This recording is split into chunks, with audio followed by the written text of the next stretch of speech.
পৃথিবীর সবচেয়ে বড় বড় ব্র্যান্ডগুলোর মালিক কারা বলেন তো? পৃথিবীর সবচেয়ে বড় বড় ব্র্যান্ডগুলোর মালিক কারা? সব মুসলমান। আপনি যদি লিভার ব্রাদার্সের কথা বলেন তাহলে কি? আপনি যদি অ্যাপলসের কথা বলেন, এমনকি অ্যামাজন, এটা তো একটা মার্কেটিং প্লেস, অথবা আলিবাবা, এগুলো সব মুসলমানরা তৈরি করছে, মানে অমুসলমানরা। সব কিছু, সকল ব্র্যান্ডের মালিক তারা। তাহলে আমরা কি করলাম? আমরা কেবল খাই, ঘুমাই আর টয়লেটে যাই, এর বাইরে কোনো কাজ নাই। এখন তো টয়লেটে যাওয়ার জন্য, আগে তো অন্তত আপনি টয়লেটে যাওয়ার জন্য বাসার বাইরে যাওয়া লাগতো, এখন তো বাসার বাইরে না, একেবারে বিছানার সাথে টয়লেট। কয়েকদিন পরে এমন টয়লেট বের হবে যে আপনি যেখানে শুইতেছেন ওইখানে টয়লেটের ব্যবস্থা হয়ে যাবে, বাইরে আর আপনার যাওয়ার দরকার নাই। কি প্যাথেটিক জীবন ব্যবস্থা! মুসলমানদের তো এটা করার কথা ছিল না। আল্লাহ তাআলা আপনাকে নির্দেশ করেছেন, ফাইজা কুদিয়াতিস সালাতু ফান্তাশিরু ফিল আরদি ওয়াবতাগু মিন ফাদলিল্লাহ। নামাজ শেষ মসজিদে বসে থাকা যাবে না। ওমর রাদিয়াল্লাহু তাআলার যুগে একদল যুবক নামাজের পর মসজিদে বসেছিলেন। ওমর লাঠি এনে তাদেরকে পিটাচ্ছেন, এখানে বসে আছো কেন? বলে, আমরা এখানে এমনি বসে আছি, আল্লাহ জিকির করছি। তোমাদের ইনকাম করা লাগবে না, ব্যবসা বাণিজ্য, চাকরি বাকরি করা লাগবে না, আল্লাহ আমাদেরকে খাওয়াবে। আসমান থেকে আল্লাহ কবি রিজিক নাজিল করেছে, আসমান থেকে আল্লাহ বৃষ্টি নাজিল করে। এই বৃষ্টিকে জমিনের ফসলের জমিতে নিয়ে তারপরে ফসল উৎপাদন করা লাগে, তোমাকে সেটা করতে হবে। লাঠি নিয়ে এসে তাদেরকে পিটিয়ে বের করে দিয়েছে, যাও চাষাবাদ করো, ফসল উৎপাদন করো, চাকরি বাকরি করো, ব্যবসা বাণিজ্য করো, এটাই তোমাদের কাজ। আল্লাহ সুবহানাহু ওয়া তাআলা কোরআনে সূরাতুল মুজাম্মিলে দুই ধরনের লোকের কথা বলেছেন। দুই ধরনের লোক তারা যুদ্ধে লিপ্ত আছে। এক ধরনের লোক তারা আল্লাহর রাস্তায় জিহাদ করছে, আল্লাহর দ্বীনকে প্রতিষ্ঠা করার জন্য। আরেক দল লোক তারা টাকা পয়সা ইনকাম করার জন্য যুদ্ধ করছে। কারণ টাকা পয়সা যদি না থাকবে তাহলে মসজিদ নির্মাণ করবেন কোত্থেকে, মাদ্রাসা নির্মাণ করবেন কোত্থেকে, আর যারা যুদ্ধ করবে তাদের জন্য অস্ত্র কিনবেন কোত্থেকে? করার জন্য you need some people who will support this people. আপনি একদল লোক যারা এই সাপোর্ট দেবে আপনাকে, তাদের অর্থ থাকা লাগবে। এবং এই কারণে আল্লাহ তাআলা বলেছেন, ওয়াইদু লাহুম মাসতাতা'তুম মিন কুওয়াতি ওয়া মিন রিবাতিল খায়ল। আল্লাহ তাআলা তার রাসূলকে বললেন, আপনি বলে দেন ওরা যেন ঘোড়ার আস্তাবল তৈরি করে, ওরা যেন ঘোড়া প্রোডাকশনের জন্য হাউস তৈরি করে। ঘোড়া প্রোডাকশন হাউস তৈরি করতে হলে কি লাগবে আপনি জানেন? আপনাকে ফার্ম তৈরি করতে হবে, ঘোড়ার ফার্ম। ঘোড়ার ফার্মে লাগে কি? ঘোড়ার ফার্মে লাগবে তাহলে ঘোড়াকে প্রজনন করার জন্য একটা পদ্ধতি লাগবে, রিপ্রোডাকশন প্রসেস লাগবে, এবং ডাক্তার লাগবে, কারণ এখানে বিভিন্ন ধরনের রোগ তৈরি হবে, রোগের চিকিৎসা করার জন্য। আবার এগুলো কি খাবারের জন্য ব্যবস্থা লাগবে, এগুলো খাবার আসবে কোত্থেকে? আরেকটা ইন্ডাস্ট্রি তৈরি হবে, যেমন এখন ফিশ ইন্ডাস্ট্রি তৈরি হবে। আবার এগুলোকে বিক্রি করার জন্য বাজার তৈরি হবে, মার্কেট প্লেস, বিশাল মার্কেট প্লেস। এবং সেখানে আবার কি ক্রেতা লাগবে, বিক্রেতা লাগবে। সেখানে আপনার ট্রেডার লাগবে, যারা ট্রেডিং করবেন এরকম লোকেরা লাগবে, যারা উৎপাদন করবে তারা লাগবে। আবার এদেরকে লালন পালন করার জন্য এই ঘোড়াগুলো একদল প্রশিক্ষিত লোক লাগে, যারা সার্ভিসম্যান, যারা সার্ভিস দেবেন। আবার এদেরকে মার্কেটে নিয়ে যাওয়ার জন্য একদল আপনার এজেন্ট লাগবে, অথবা আপনার যেমন এখানে এজেন্সি নিয়ে আপনার কাজ করছেন, এরকম আলাদা কিছু লোকেরা লাগবে যারা এগুলো নিয়ে যাবে এবং এগুলো তারা মার্কেট প্লেসে ব্যবহার করবে।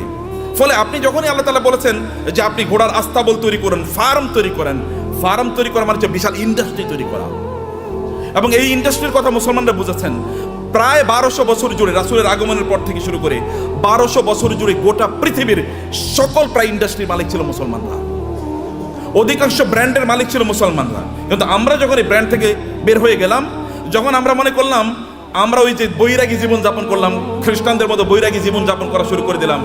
না, আমি মাওলানা সাহেব, আমি ইমাম সাহেব, আমি কেবল আজান দেবো, আমারে যা পয়সা লোকেরা যা দান সাদাকা করে, এই দান সাদাকা খায় আমি বাঁচবো, এইরকম মানসিকতা যখন আমাদের তৈরি হয়ে গেল, আমি জাকাত খাবো, এইরকম মানসিকতা যখন তৈরি হয়ে গেল, তখন আমাদের কাছ থেকে চলে গিয়েছে অন্যদের কাছে নেতৃত্ব। পৃথিবী তারাই নেতৃত্ব প্রদান করে যাদের হাতে টাকা থাকে, এটা মনে রাখবেন। যাদের হাতে অর্থ থাকে তারাই পৃথিবী নিয়ন্ত্রণ করে। আমেরিকা কেন সুপার পাওয়ার? তাকে কেন ব্রিটিশরা সুপার পাওয়ার ছিল? কেন ফ্রান্স সুপার পাওয়ার? কেন ইউরোপ সুপার পাওয়ার? অথবা কেন এখন চায়না সুপার পাওয়ার হয়ে যাচ্ছে? কেন ইন্ডিয়া সুপার পাওয়ার হয়ে যাচ্ছে? আমরা কেন হতে পারছি না? It is only because we don't possess money, property. সম্পদ আমাদের কাছে নাই, টাকা আমাদের কাছে নাই। আমরা ভিক্ষা করলে ওদের কাছে ভিক্ষা করা লাগে। বাংলাদেশের উন্নয়নের জন্য টাকা আসে কোত্থেকে? আমেরিকা থেকে, ইউএস থেকে, অথবা ইউএসএইড দেবে, ইউএন দেবে, অথবা ওয়ার্ল্ড ব্যাংক দেবে ইত্যাদি। ওগুলো কি আমাদেরকে কি দেয়? সাদাকাই তো দেয়। জাকাত মানে জাকাত হতে বা তারা দেয় না, তারা সাদাকা দেয়, তারা চ্যারিটি করে, তারা দান করে আমাদেরকে। আর দান করা হাত, এই হাতই গোটা পৃথিবী নিয়ন্ত্রণ করবে। যে হাত দান গ্রহণ করে, এই হাত পৃথিবী কোনোদিন নিয়ন্ত্রণ করতে পারে না। আল্লাহ সুবহানাহু ওয়া তাআলা কোরআনে উল্লেখ করেছেন যে আমরা যেন আকিমুস সালাতা আতুজ যাকাতা, নামাজ পড়ো, যাকাত খাও। বুঝেন না আপনারা এখনো? আল্লাহ কি বলেছেন? নামাজ পড়ো, যাকাত খাও, নাকি? কেন বুঝেন না? কথা বলছেন না কেন? আপনার এতগুলো লোক, কোনো আওয়াজ নাই। নামাজ পড়ো, যাকাত খাও, নামাজ পড়ো, তোর জাকাত কবে দেবেন আপনি? আপনাকে জাকাত দেওয়ার মতো সম্পদের মালিক হওয়া লাগবে। আল্লাহ বলেছেন প্যারালাল। আপনি নামাজ পড়তেছেন, জাকাত দিতেছেন, আপনি তো পূর্ণ মুসলমানই হন না এখন। জাকাত দেওয়ার মতো প্রপার্টি অর্জন করতে হবে। কেন আপনি বসে থাকেন? আপনার অলসতা। আল্লাহ রাসূল আল্লাহর কাছে দোয়া করেছেন, আল্লাহুম্মা ইন্নী আউযু বিকা মিনাল হাম্মি ওয়াল হাযান ওয়া মিনাল আজজি ওয়াল কাসাল। হে আল্লাহ, আমি অক্ষম অথবা অলস, এই দুটা থেকে আল্লাহর কাছে তিনি আশ্রয় চেয়েছেন। আমি অক্ষম যে আমি আয় ইনকাম করতে পারি, আমি অলস, আমি ইনকাম করার জন্য বাস রাস্তায় বের হই না, আমি বাজারে যাই না, আমি প্রোডাকশন হাউস তৈরি করি না, অথবা আমি ট্রেডিং সেন্টার তৈরি করি না, আমি বৈশা থাকি আর খাই, এবং আমি তোমার কাছে মান্না সালোয়ার জন্য দোয়া করি, তুমি আমার জন্য মান্না সালোয়া পাঠাইও। এইরকম যেন আমি না হই। আমি যেন অ্যাক্টিভলি এঙ্গেজ থাকি সমাজে, আমি যেন কাজ করি সমাজে। আপনার নবী কি করেছেন? নবী হওয়ার আগেও তিনি বিজনেস করেছেন, নবী হওয়ার পরেও তিনি বিজনেস করেছেন। সাহাবায়ে কেরামদের মধ্যে দেখেন, আবু বকর রাদিয়াল্লাহু তাআলা যখন তিনি খলিফা হিসেবে তাকে নির্ধারণ করা হয়, তিনাকে খলিফা তৈরি করা হয়, তিনি যাচ্ছেন মাথায় কাপড়ের পুটলি নিয়ে তিনি বাজারে যাচ্ছেন। ওমর বলেন, আপনি যাচ্ছেন কই?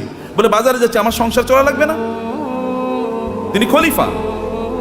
এখন প্রেসিডেন্ট যদি অথবা প্রাইম মিনিস্টার যদি ব্যবসা করে, আপনার বলবেন হে তো ওইদিকে ব্যবসা করে। কেন প্রাইম মিনিস্টার ব্যবসা করবে না? কেন প্রেসিডেন্ট কেন ব্যবসা করবে না? মন্ত্রী কেন ব্যবসা করবে না? করবে।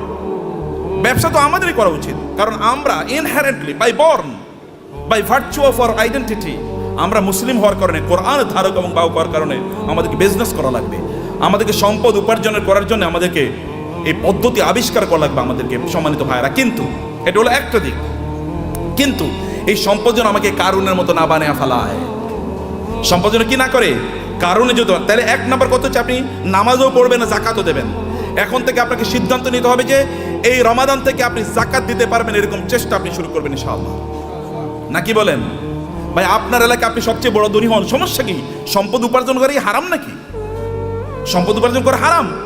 নো, সম্পদ উপার্জন করা তো ফরজ। ইনকাম করা ফরজ, ইনকাম করা ফরজ। ইসলাম প্রচারে সবচেয়ে বেশি অবদান কার ছিল? আবু বকর। আবু বকরের চেয়ে মক্কায় ধনী কে ছিল? ইসলাম প্রচারের ক্ষেত্রে সবচেয়ে বেশি অবদান ছিল খাদিজাতুল কুবরা রাদিয়াল্লাহু তাআলা আনহার। খাদিজাতুল কুবরার চেয়ে মক্কায় ধনী নারী কে ছিল? ইসলাম প্রচারের ক্ষেত্রে, ইসলাম প্রতিষ্ঠার ক্ষেত্রে ওসমান ইবনে আফফান রাদিয়াল্লাহু তাআলা সবচেয়ে বেশি অবদান ছিল।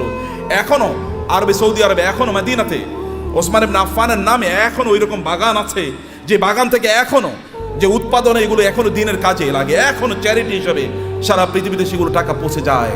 এখনো যে মক্কায় যে ক্লক টাওয়ার আপনারা দেখেন, এটা কিন্তু সাদাকা, এটা কিন্তু ওয়াকফের। এখানকার টাকা যা ইনকাম, এগুলো কিন্তু মানব কল্যাণে। আপনাদের দেশে হয়তো বা এখানকার কল্যাণে টাকা চলে আসে।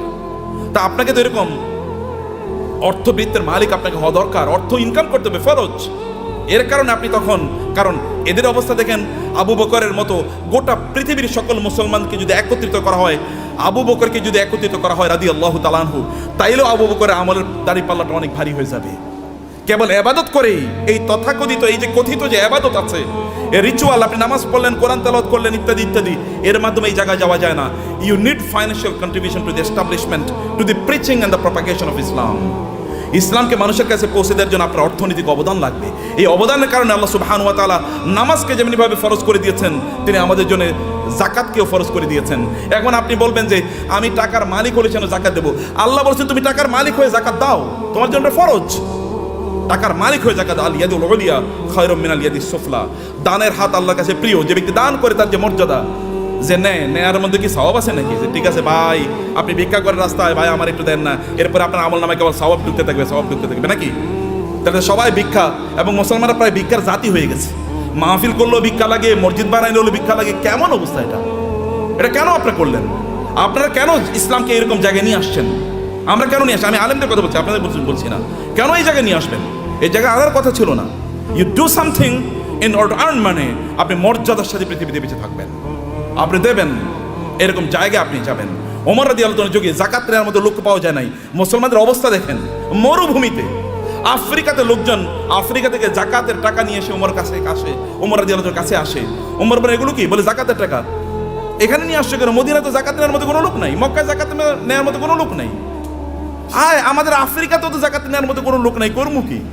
আফ্রিকাতে জাকাত নেওয়ার মতো কোনো লোক নাই যখন মুসলমানদের শাসন চলেছে। এখন আমরা সব জায়গায় ভিক্ষা। আফ্রিকা মানে হচ্ছে ভিক্ষুকের জাতি, অথবা আন্ডার ডেভেলপ, লিস্ট ডেভেলপড, অথবা সবচেয়ে অনুন্নত দেশ। বাংলাদেশ মানে হচ্ছে ফকিরের দেশ, আমরা এরকম মনে করে থাকি।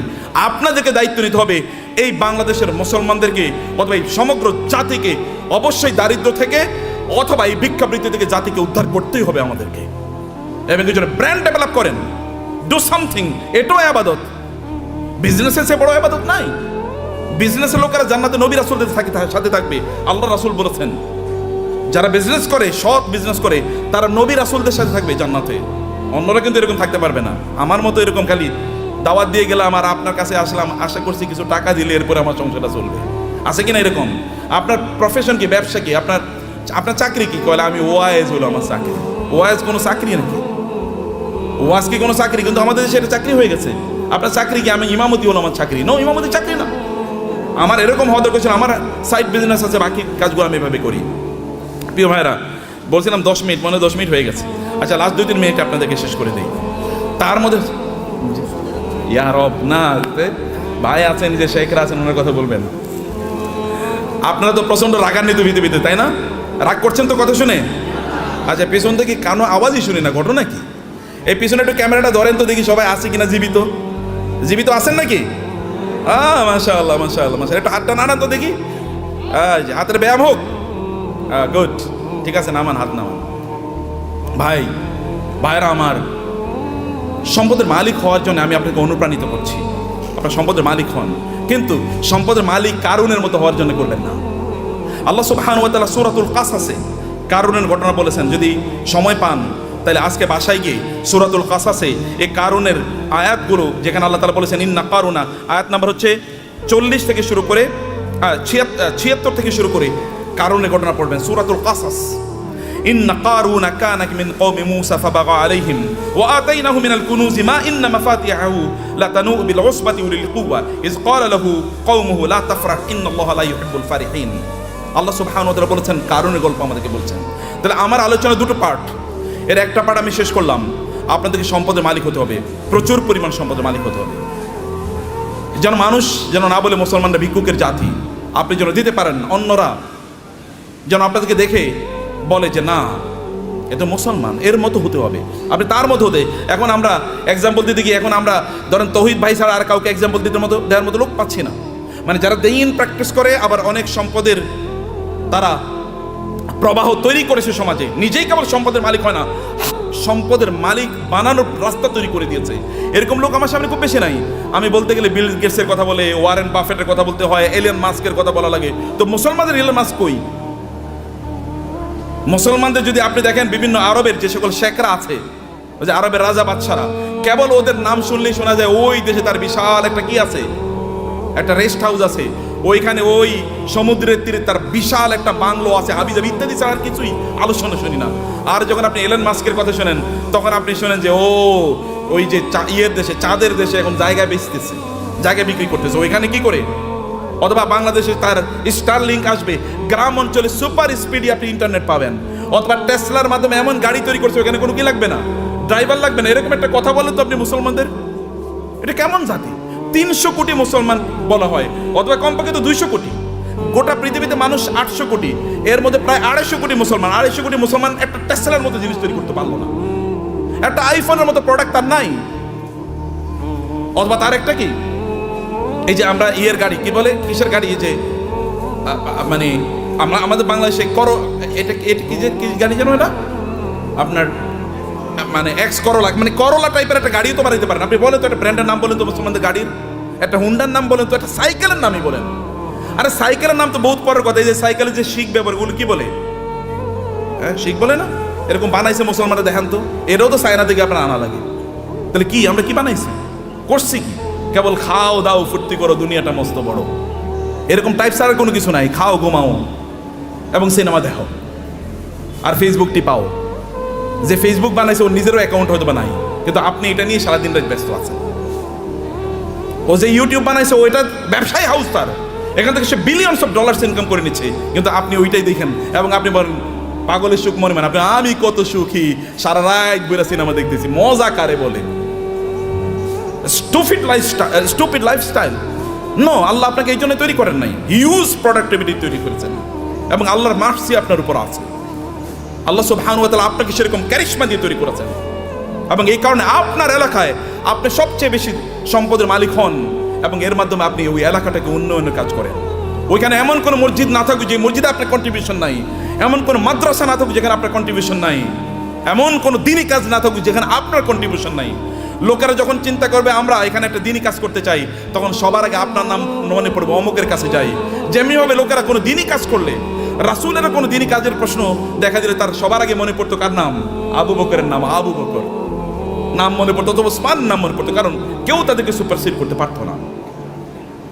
সম্মানিত ভাইয়েরা এবং বোনেরা, সে কারণে পজিটিভলি অ্যাক্টিভলি সময় কাটান। মনে রাখবেন প্রত্যেকটা সেকেন্ডের জন্য আল্লাহকে জবাবদিহি করতে হবে। আল্লাহর কাছে আপনাকে জবাবদিহি করতে হবে প্রত্যেকটা সেকেন্ডের জন্য। ওয়াল আসরি ইন্নাল ইনসানা লাফি খুসর, মানুষ সৃষ্টিগতভাবে বিপদের মধ্যে আছে। ইন্নাল ইনসানা লাফি খুসর, তবে ইল্লাল্লাযিনা আমানু ওয়া আমিলুস সালিহাত, যারা ঈমান এনেছে, ঈমান আনার উপর ভালো কাজ করছে। যাকাত যদি ইসলামের তৃতীয় স্তম্ভ হয়, আমরা বলি নামাজ রোজা, নামাজ রোজা, আল্লাহ বলছেন নামাজ জাকাত, নামাজ জাকাত, নাকি আমরা কি বলি? নামাজ রোজা, কিন্তু আল্লাহ কি বলেছেন? নামাজ জাকাত। কারণ দুটোকে একসাথে বলেছেন। এই দুটোকে একসাথে আপনাকে যদি আপনি করতে পারেন, তাইলে তো আপনি ইসলামের 5টা স্তম্ভ আপনি পালন করলেন। আপনি 5টা স্তম্ভ কয়জন পালন করছেন এর মধ্যে আপনি বলেন? কেন 5টা স্তম্ভ আপনি পালন করলেন না? এই 5টা স্তম্ভের উপর তো ঘর নির্ভর করে, এই গোটা ইসলাম নির্ভর করছে 5টা স্তম্ভের উপর। আপনি কেন হজ করতে পারলেন না? আপনি কেন জাকাত দিতে পারলেন না? এই দুটো তো ইসলামের স্তম্ভ। আপনি কেবল নামাজ পড়িয়ে তেলে জান্নাতুল ফেরদাউসে চলে যেতে পারবেন নাকি? নো, অসম্ভব। সবগুলো একসাথে করে আপনি এমন একটা বিল্ডিং বানালেন একটা ইয়ের উপর, পিলারের উপর। এই বিল্ডিং কি পৃথিবীর সবচেয়ে স্থায়ী বিল্ডিং হবে? পিলার একটা মাত্র, যে কোনো সময় ধসে পড়ে যেতে পারে। শুধু নামাজের উপর নির্ভর করলেন, যে কোনো সময় ধসে পড়ে যেতে পারে। অতএব সবগুলোর উপর আপনার দিনকে প্রতিষ্ঠিত করা লাগবে। বুনিয়াল ইসলাম আলা খামসিন, শাহাদাতি আল্লাহ ইলাহা ইল্লাল্লাহ থেকে ওয়া হাজ্জিল বাইতি মান ইসতাতা ইলাইহি সাবিলা, সামর্থ্য অর্জন করা লাগবে আপনার, এবং অন্যরা আপনাকে দেখে শিখুক যে না এইরকম জীবনযাপন করা লাগে। অন্যরা আপনাকে দেখুক এরকম জীবনযাপন। কিন্তু আপনি সম্পদ উপার্জন করার একমাত্র কারণ যেন না হয় কারুন টাইপের জীবনযাপন করা। কারুন টাইপের জীবনযাপন করা কি? আল্লাহ সুবহানাহু বলেছেন ইন্না কারুনা কানা মিন কওমি মূসা ফাবাগা আলাইহিম। কারুন ছিল মূসা আলাইহিস সালামের তার বংশের লোক, অর্থাৎ বনি ইসরাইলের লোক। কিন্তু এই বনি ইসরাইলের উপরে সে জুলুম অত্যাচার করা শুরু করে দিয়েছে। যেমন আমাদের দেশে দেখবেন, আমাদের দেশে লোকেরা ব্যবসা করতেছে কিন্তু টাকা পাচার করতেছে অন্য দেশে। আছে কিনা এরকম? বুঝেন না আপনারা? ব্যবসা করতেছে এই দেশের মানুষের, কিন্তু টাকা পাচার করতেছে আরেক দেশে। আরেক দেশের ব্যাংকে গিয়ে তার সকল টাকা খুঁজে পাওয়া যায়। এর চেয়ে বড় জালিম আল্লাহর জমিনে আর হতে পারে না। কারণ আপনি যেখানে ইনকাম করেছেন ওই অঞ্চলের মানুষের হক আছে আপনার উপর, কারণ তাদেরকে দিয়ে আপনি ইনকাম করেছেন, তাদের উন্নয়নের জন্য আপনাকে কাজ করা লাগবে। ফেরাউনি মানে কারুনি টাইপ এরকম, যে কারণ এরকম করেছে, কিন্তু সেই লোকজনের উপর সে জুলুম এবং অত্যাচার চালিয়ে দিল। এবং তার কি পরিমাণ সম্পদ ছিল আল্লাহ তাআলা বলেছেন যে ওয়াতাইনাহু মিনাল কুনুজি মা ইন্না মাফাতিহাহু লাতানু বিল উসবাতি উলিল কুওয়া, যে তার এত সম্পদ আল্লাহ তাআলা তাকে দিয়েছেন। সে কিন্তু গরিব একটা জাতির একজন, গরিব জাতি মানে হচ্ছে বনি ইসরাইল। বনি ইসরাইল কিন্তু কৃতদাস, ফেরাউন তাদেরকে কৃতদাস বানিয়ে রেখেছিল। তাদেরই একজন, কিন্তু প্রচুর পরিমাণ সম্পদের মালিক হয়েছে। সম্পদের মালিক হয়েছে এদের মাঝে ব্যবসা করার কারণেই, ব্যবসা করার মাধ্যমে। কিন্তু এবং তার এত পরিমাণ সম্পদ যে তার সম্পদগুলো সোনা দানা এগুলো যেই সিন্ধুকে রাখতো, ওই সিন্ধুকগুলোর চাবি বহন করার জন্য একটা বিশাল গ্রুপ অফ পিপল লাগতো। কি পরিমাণ তাদের সিন্ধুক ছিল, কি পরিমাণ সম্পদ ছিল তার। এরকম সম্পদ এর মালিক হওয়ার পরে এরপরে তিনি কি করেছেন? তিনি প্রচন্ড অহংকারী জীবনযাপন করতেন, আনন্দ ফুর্তি নিয়ে ব্যস্ত থাকতেন। ভালো করে শুনুন, আপনাদের গল্প বলছি। আনন্দ ফুর্তি কি? অনেক টাকা। অতএব আজকে ফ্যামিলি সহ চিন্তা করতো আজকে আমরা কক্সবাজারের ট্যুরে যাব। ওকে, কক্সবাজারের ট্যুর শেষ, মজা শেষ, ওইখানে আনন্দ ফুর্তি করে আগামীকাল আমরা সাজেকে যাব। সাজেকের মজা শেষ, সিলেটে যাব। সিলেটের মজা শেষ, সিঙ্গাপুরে যাব। সিঙ্গাপুরের মজা শেষ, আমেরিকা যাব, না এরপরে কানাডাতে যাব। একটার পর একটা কেবল ঘুরে বেড়াচ্ছে, আনন্দ ফুর্তি করছে, আর ফেসবুকে পোস্ট দিচ্ছে আলহামদুলিল্লাহ আমি খুব ভালো আছি। এরকম যখন পোস্ট দেয় তখন কি হয়? আপনি কেবল আনন্দ ফুর্তি করে বেড়াচ্ছেন। এবং এই সবচেয়ে সুন্দর সিনেমা কোনটা এসছে? চলো সিনেফ্লেক্সে আমরা গিয়ে সিনেমা দেখে আসবো। সিনেফ্লেক্সে ঢোকার আগে এরকম একটা বিশাল বড় ফেসবুকে একটা পোস্ট দিয়ে বললো এখন মাত্র সিনেফ্লেক্সে আমি ঢুকতেছি সিনেমা দেখার জন্য। মানুষের দেখাচ্ছে তার প্রচুর পরিমাণ সম্পদ এবং বিশাল গাড়ি হাঁকিয়ে যখন তিনি গ্রামে যান ওইখানে উইন্ডো খোলেন না, অথবা তার এলাকায় যখন যান তখন তিনি মহা অহংকারী, কেউ তার কাছেও আসতে পারে না। অনেক পরিমাণ সম্পদ আর আছে, এটা কেবলমাত্র নিজের ভোগ বিলাসের জন্য তিনি ব্যবহার করছেন এবং ব্যয় করছেন। কেবল নিজের ভোগ ছাড়া অন্য কোনো কিছু নাই তার নিজের, কারণ সে নিজে মনে করে যে আমি ইনকাম করেছি, আমি নিজেই ভোগ করব। এবং কারণ কিন্তু একই কাজ করেছে, কারণকে তার সম্প্রদায় লোকেরা বলেছে, তুমি এত অহংকার করো না, তুমি এত আনন্দ ফুর্তি নিয়ে ব্যস্ত থেকো না, তুমি যিনি তোমাকে সম্পদ দিয়েছেন তার প্রতি কিছু কৃতজ্ঞ থাকো। ওয়াবতাগি ফীমা আতাকাল্লাহুদ দারাল আখিরাহ, আল্লাহ তোমাকে যে সম্পদ দিয়েছেন এই সম্পদকে ব্যবহার করে আখিরাত অর্জন করো, অর্থাৎ জান্নাত অর্জন করো। সম্পদ ব্যবহার করে অধিকাংশ লোকই জান্নাত অর্জন করে না জাহান্নাম অর্জন করে, বলেন তো? অধিকাংশ লোকের কি অবস্থা? জাহান্নাম। কিন্তু তাসমিয়া কসমেটিক্স আপনারা যারা আছেন, সম্পদকে উপার্জন করে জাহান্নাম অর্জন করবেন না আপনারা ইনশাআল্লাহ। কারণ আপনাদের সামনে আল্লাহর রহমতে এমন একজন লিডিং এক্সাম্পল আছেন। আমি তাওহীদ ভাইয়ের কথা আরও বলি, এত বেশি কাজ করেন তিনি দিনই, এটা আপনারা হয়তো বা জানেন না, আমি কিছু জানি। The ice, tip of the iceberg, মানে বিশাল বড় অথবা পাথর, আপনার কি বলে, আপনার এই যে এর সামান্য একটু হয়তো আমি জানি, তার চেয়ে বেশি আমি জানি না। বরফের বিশাল খণ্ডের সামান্য একটু আমি জানি, এক ড্রপস অফ ওয়াটার, অথবা তার চেয়ে বেশি করে আল্লাহ তাআলা কবুল করে নেন। আমি বেশি প্রশংসা করতে চাই না, আপনাদেরকে বলতে চাই প্রিয় ভাইরা, আপনাদেরকে যে কথাটা বলতে চাই আপনারা শুনুন। সম্পদ উপার্জন করেছেন কেবল নিজের জন্য না। যখন কারণকে বলা হলো তুমি এরকম অহংকার করো কেন, তখন সে বলে আমার সম্পদ আমার নিজের যোগ্যতা আমি অর্জন করেছি, উপার্জন করেছি, আমি অহংকার করব না, আমি আনন্দ ফুর্তি করব না। আমার তো থাকবে গাড়ি একটা না, গাড়ি 10টা থাকবে। এবং আপনি মানে খাবেন হচ্ছে এতটুকু, কিন্তু আপনি 10 জনের খাবার আপনি নষ্ট করবেন। আপনার লাগবে একটা, কিন্তু আপনি 10টা ব্যবহার করছেন। আপনার শার্ট আছে প্রায় 200, কোনটা যে কবে পড়বেন আপনি জানেন না। যদি প্রতিদিন একটা করে পড়েন তাইলে এরপরে সর্বশেষ শার্টটা পরার জন্য 3 বছর পরে শার্ট পড়তে পারবেন। এইভাবে আপনি আপনার লাইফস্টাইল তৈরি করে রেখেছেন। এটা ছাড়া আপনি কোনো কিছুই বুঝেন নাই, এবং মানুষকে আপনি দেখিয়ে বেড়ান আপনি কি পরিমাণ সম্পদের মালিক হয়েছেন। সম্পদের মালিক ব্যক্তি তার নিজের যোগ্যতা হতে পারে না। আপনি তৌহিদ ভাইকে জিজ্ঞেস করে দেখেন, সম্পদের মালিক হওয়ার জন্য আল্লাহর স্পেশাল অনুমোদন লাগে, আল্লাহর রহমত লাগে। আল্লাহ রহমত না দিলে কোনোদিন কেউ সম্পদের মালিক হতে পারে না। চেষ্টা করে সম্পদের মালিক, আপনি প্রচুর পরিশ্রম করবেন, এই কারণে সম্পদের মালিক হবেন এটা নয়। নাহলে রিক্সাওয়ালারাই সবচেয়ে বেশি সম্পদের মালিক হতো, অর্থাৎ দিন মজুররাই সবচেয়ে বেশি সম্পদের মালিক হতো। নো, আল্লাহ সুবহানাহু ওয়া তাআলা আপনাকে দেন পরীক্ষা করার জন্য। কিন্তু আপনি এই সম্পদে, আমি এই কথা আপনাকে বলবো না যে টাকা ইনকাম করেন আর কেবল কথিত আল্লাহ সুবহানাহু ওয়া তাআলার রাস্তায় ফি সাবিলিল্লাহ ছাড়িয়ে আপনি এটাকে ব্যবহার করেন, আমি তা বলছি না।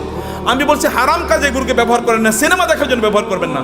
লেটেস্ট কি সিনেমা তৈরি হয়েছে এটা নিয়ে কিনে নিয়ে আসো এবং সবাইকে নিয়ে আনন্দ ফুর্তি করে বেড়াবেন, অথবা আপনার ছেলে মেয়ে ওয়াইফ ইত্যাদিকে নিয়ে, বাচ্চাদেরকে নিয়ে আপনি যাবেন বিভিন্ন জায়গায় বেড়ানোর জন্য। আনন্দ ফুর্তিতে মেসে থাকবেন, লাল পানি খাবেন, অথবা জুয়া খেলবেন, অথবা অন্যান্য ফুর্তি ফ্যাশন করে বেড়াবেন। সেখানে কোনো দিনই পরিবেশ নাই, দিনই কোনো আচরণ নাই, এবং এর মধ্যে আপনি আনন্দ খুঁজে বেড়াচ্ছেন। আপনার টাকা আপনি এইভাবে ব্যয় করছেন। এই অর্থ ব্যয়ের মাধ্যমে আপনি জান্নাত কিনছেন না জাহান্নাম কিনছেন? আপনি কিনছেন জাহান্নাম, অথচ আল্লাহ অনুগ্রহ করে আপনাকে সম্পদ দিয়েছেন। আপনার সম্পদ ব্যবহার করে আপনি জান্নাত কেনেন। এগুলোকে হালাল উপায় ব্যবহার করলে আপনার জান্নাত কেন হয়ে যায়? আপনি হালালভাবেই চলেন, নো প্রবলেম। এমনকি আপনার স্ত্রীর জন্য যদি আপনি গোলাপ ফুল কিনে নিয়ে যান, সেটাও আপনার জন্য কি, সেটাও কি সওয়াব। বলবে নতুন ফতোয়া নিয়ে আইছে, নতুন ফতোয়া, এটাই পুরান ফতোয়া, এটাই পুরান ফতোয়া।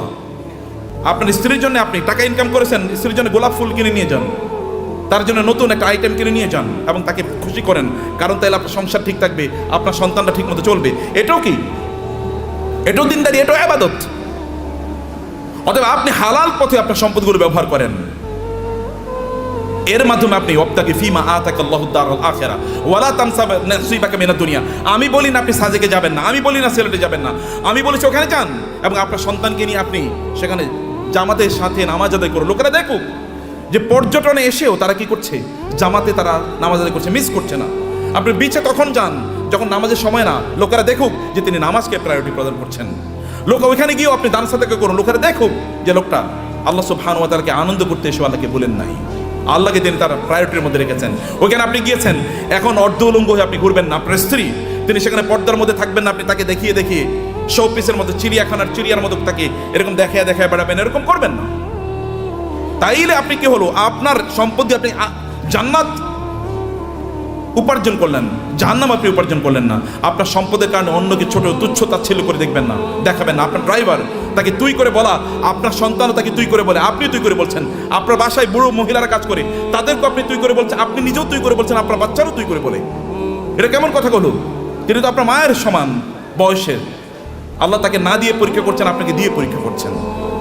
লাইফস্টাইলে অহংকার যদি কেউ করে তাহলে কারণের অবস্থা কি হয়েছিল, এত ব্যাপক পরিমাণ সম্পদ, লোকেরা তাকে দেখলে বলতো আহা কারণের মতো যদি সম্পদ আমার থাকতো, আমাদের থাকতো।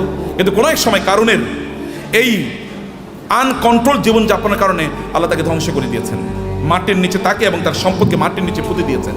তখন লোকেরা বলো আল্লাহ আমাদেরকে বাঁচিয়েছেন, আমরা কারণের মতো হই নাই, আল্লাহ আমাদেরকে বাঁচিয়েছেন। সম্মানিত ভাইরা, আপনার সম্পদের প্রতি অন্যের অধিকার আছে, এই অধিকারগুলো দান করুন। মনে করবেন আল্লাহ যদি আপনাকে দেয় তাহলে আপনার লাইফস্টাইলই কেবল বাড়াবেন না। আগে গাড়ি ছিল সাধারণ গাড়ি, এখন আপনি মার্সিডিজ ব্যান কিনলেন, মার্সিডিজ ব্যানজে এখন চলেন, এখন BMW কিনবেন। BMW এখন এগুলো সেকেলে, এগুলো এখন ছোট লোকেরা ব্যবহার করে। এখন আপনার একটা প্রাইভেট জেট লাগবে, এখন আপনার প্রাইভেট জেটেও চলে না, এখন আপনার কি লাগবে? এখন আর আপনি বাংলাদেশ থাকেন, এখন আপনি ধরেন কোথাও আপনি এই দেশে এরকম ছোট দেশে মানুষ থাকে নাকি? এখন আপনি অন্য দেশে চলে গেছেন, এখানে আপনি আসেনও না, এখানকার মানুষের প্রতি আপনার কোনো দায়ও নাই, দায়িত্ব নেই। এখানকার টাকা পয়সা লুট করে, ব্যাংকের টাকা লুট করে এবার আপনি অন্য দেশে গিয়ে পালিয়ে চলে গেছেন। এরকম যেন কোনো অবস্থা না হয়। আপনাকে নিশ্চয়ই আপনাকে এই দেশের মানুষের প্রতি আপনার যে দায় আছে, এই দায়িত্ব আপনাকে পালন করতে হবে। আমি এই বলার কথা বলি আপনাদেরকে শেষ করছি প্রিয় ভাইরা। তাহলে এক নম্বর যে সম্পদের মালিক হন এবং হালালভাবে পবিত্রভাবে সম্পদের মালিক হন। মালিক অর্জনের চেষ্টা করুন, দিনরাত যা কাজ করবেন। আপনি যদি সম্পদের মালিক অর্জনে দৌড়ান, এই দৌড়টাকে আল্লাহ সুবহানাহু ওয়া তাআলা ইবাদত হিসেবে আপনার আমলনামায় লিখে দেবে। এবং দুই নম্বর বিষয় হচ্ছে যা আয় ইনকাম করছেন এগুলো কেবল আপনি নিজের জন্য করছেন এরকম না, মানুষের সাথে ভাগাভাগি করেন। অন্যের অধিকার আছে, পাড়া প্রতিবেশীর অধিকার আছে, আত্মীয় স্বজনের অধিকার আছে। আপনার আত্মীয়রা তারা খারাপ অবস্থায় আছে আর আপনি পশ লাইফ লিড করেন, আপনি মুসলমান না? আপনার এতটুকু সামান্য আত্মমর্যাদা নাই, আপনার মানবিকতা নাই, মানবিক মূল্যবোধ নাই। কিয়ামতের দিন আল্লাহর সামনে দাঁড়াবেন, আল্লাহ আপনাকে বলবে তুমি এত ভালো জীবনযাপন করেছো আর তোমার আত্মীয়রা না খেয়ে মারা গিয়েছে। সেদিন কি উত্তর দেবেন? সেদিন বলবেন আল্লাহ আমার আবার দুনিয়ায় পাঠাও, আমি দুনিয়ায় প্রচুর পরিমাণ দান সাদাকা করে এবার আমি আখিরাতে আসতে চাই। কেউ সেই দিন আর পৃথিবীতে আল্লাহ তাআলা আমাদেরকে ফেরত পাঠাবেন না, কারণ দুনিয়া একবার, দুনিয়া কি একবার। সম্মানিত ভাইরা, আমি এগেইন আমাদের তাওহীদ ভাইয়ের প্রতি কৃতজ্ঞ যে এই অনার আমাকে দেওয়ার কারণে। বারাকাল্লাহ ফিকুম, থ্যাংক ইউ ভেরি মাচ। আর তাসমিয়া হার্বাল তো আমার খুবই প্রিয় প্রতিষ্ঠান, এই জন্যে যে একটা প্রতিষ্ঠান দিনের আবহে থেকে কিভাবে বড় হতে পারে এটা একটা এক্সাম্পল। এবং আপনারা এর সাথে লেগে থাকেন, নিজেরা এটাকে আরো বড় করেন, নিজেরা অনেক বড় হন ভাইয়েরা, অনেক বড় হন। এই গোটা পৃথিবীর সম্পদ যদি ভালো মানুষের হাতে থাকে তাইলে কি ওগুলো দিয়ে সিনেমা বানাইবো বলুন তো? আচ্ছা, আমাদের তৌহিদ ভাই কি ওনার টাকা দিয়ে সিনেমা বানাইবো কোনোদিন? নাটক বানাবে? LGBTকে প্রমোট করবে? অশ্লীলতাকে প্রমোট করবে? কোনো কিছু করবে না। হলে ভালো কাজে চলবে, অথবা এই যে আপনাদের জন্য ব্যয় হবে, অথবা দেশের উন্নয়নে সেটা কাজে লাগবে। এরকম মানুষের হাতে সম্পদ থাকা উচিত এবং আপনি নিজকে ওরকম একজন রোল মডেল তৈরি করেন, এরকম একজন মানুষের পর। এটা কিন্তু আল্লাহর নির্দেশ। আমি কিন্তু আল্লাহর কথাগুলো আপনাকে বলে গেছি আমার ভাষায়, আল্লাহর ভাষায় তো আমি বলতে পারবো না, আমার ভাষায় আল্লাহর কথাগুলোকে আপনাদের ব্যাখ্যা করলাম। হে আল্লাহ, তুমি এই আয়োজনটাকে কবুল করে নাও, আজকের এই কনফারেন্সকে কবুল করে নাও, এই তাসমিয়া হারবালকে তুমি কবুল করে নাও আল্লাহ, এবং এটাকে বাংলাদেশের লিডিং বিজনেস হাউস হিসেবে কবুল করে নাও আল্লাহ। আল্লাহ, এখানে যারা এর সাথে সম্পৃক্ত আছেন বিভিন্নভাবে, আল্লাহ সবাইকে তুমি কবুল করে নাও আল্লাহ, এবং সবার ব্যবসার মধ্যে তুমি বারাকা দান করো আল্লাহ। আর এরা সবাই যেন অন্যদের জন্য রোল মডেল হতে পারে, অন্যদের জন্য আদর্শ হতে পারে আল্লাহ। সবাইকে তুমি সেই স্ট্রেংথ এবং স্টামিনা দান করো আল্লাহ। আমাদের সবাইকে আমাদের সম্পদ দিয়ে যেন আমরা আখিরাতে তোমার কাছে যেন একটা ঘর বানাতে পারি আল্লাহ, তোমার কাছে আমাদের জন্য ঘর বানাইয়া দিও। আমরা সেভাবে আমাদের সম্পদগুলোকে যেন ব্যয় করতে পারি, এবং অন্যের প্রতি আমাদের যে দায় আছে, দায়িত্ব আছে, মানুষের প্রতি আমাদের যে দায় আছে সেটা যেন আমরা পালন করতে পারি। আমাদের সম্পদের কারণে যেন আমরা অহংকারী না হয়ে উঠি, আমরা কেবল যেন শো অফ না করি, আমি দেখাই যে আমার এরকম আছে এবং অন্যরা এটা দেখে ইনফেরিয়রিটি কমপ্লেক্স, এটা যেন না হয়। আপনি ভাবির জন্য বিশাল বড় গয়না কিনে নিয়ে গেলেন, এবার আপনার ওয়াইফ আরেকজনের, আপনার কোনো মানে তার কোনো কাজিনের অথবা তার কোনো বান্ধবীর অথবা অন্য কাউকে বললো, দেখো আমার স্বামী কিন্তু আমার এই টাকা দিয়েছে। এরপরে উনি তো তার স্বামীর সাথে এবার ঝগড়া বিপদ লাগলো, আমার বান্ধবীর স্বামী এরকম দিয়েছে, তুমি আমারে দিলা না, তো তুমি তো আমার প্রতি জুলুম করছো, আমি তোমার বিয়া করে জীবনটা শেষ হয়ে গেল আমার। এটা শো অফ করার জন্য না, আল্লাহর প্রতি কৃতজ্ঞতা। যত আল্লাহ দেবেন তত কৃতজ্ঞতা বাড়িয়ে দেন। আল্লাহ আপনার মাথা উঁচু করে দিয়েছেন, যিনি মাথা উঁচু করে দিয়েছেন তার জন্য মাথাটা কি হবে? অবনত হবে, সেজদায় বেশি লুটিয়ে পড়তে হবে, তাইলে তিনি আপনার মাথাকে উঁচু করে দেবেন। থ্যাংক ইউ ভেরি মাচ, জাযাকুমুল্লাহ খায়র। আল্লাহ সুবহানাহু ওয়া তাআলা আমাদের সবাইকে অনেক অনেক কল্যাণ দান করুন, আল্লাহুম্মা আমিন। আজ সাল্লাল্লাহু সুবহানাহু ওয়া তাআলা নবিয়ানা মুহাম্মদ ওয়া আলিহি ওয়া সাহবিহি আজমাইন। সুবহানাকাল্লাহুম্মা ওয়া বিহামদিক, আশহাদু আল্লা ইলাহা ইল্লা আনতা আস্তাগফিরুকা ওয়া আতুবু ইলাইক। ওয়াসসালামু আলাইকুম ওয়া রাহমাতুল্লাহি ওয়া বারাকাতুহু।